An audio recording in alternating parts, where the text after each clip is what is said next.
la loi d'orientation et de programmation du ministère de l'Intérieur, ou l'OPMI. Est-ce que tu pourrais déjà rappeler le contexte de cette loi?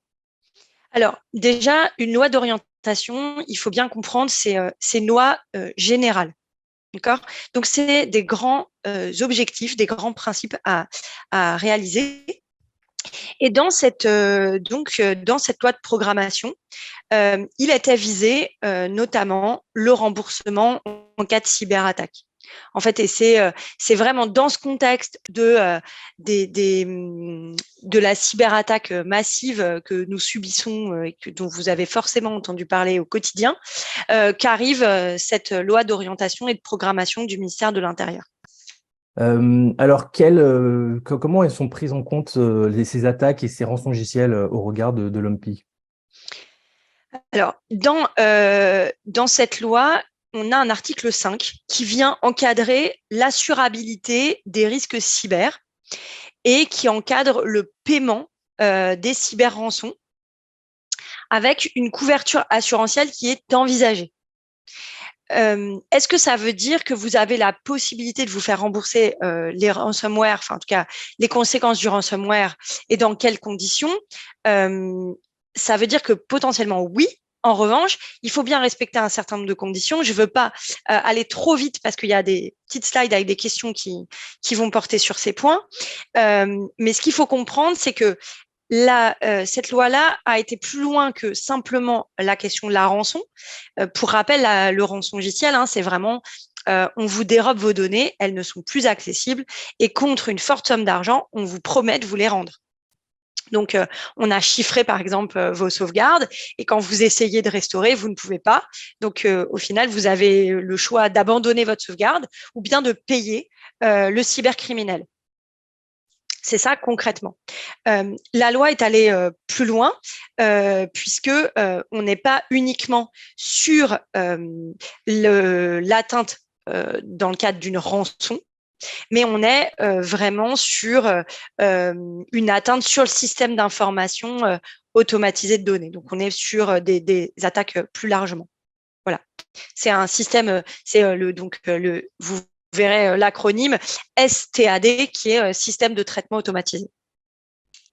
Merci. Alors, quels sont les délais prévus dans ces Alors, dispositifs? voilà pourquoi je voulais pas aller trop vite en besogne, c'est que dans cette loi, on a notamment une obligation qui est une obligation de dépôt de plainte. Ça veut dire quoi? Ça veut dire que concrètement, lorsque vous subissez une cyberattaque de ce type, enfin cyberrançon ou autre, eh bien, vous ne pouvez pas, si vous souhaitez faire marcher votre assurance, vous ne pouvez pas passer l'incident sous silence. Et donc, vous avez une obligation légale de faire un dépôt de plainte sous 72 heures. 72 heures, on peut se dire, oh, ça va. En réalité, c'est hyper court. Hyper court parce qu'un dépôt de plainte, ça ne s'improvise pas.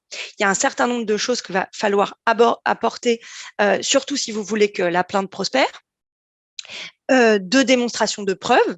Donc, ça veut dire qu'au moment où déjà vous subissez l'attaque et vous rentrez dans un système de gestion de crise et que peut-être vous cédez un peu à la panique, vous devez avoir des experts, une cellule de com, vous avez tout un système qui va se mettre en place et il ne faut pas oublier dans ces 72 heures de prévoir un temps de dépôt de plainte.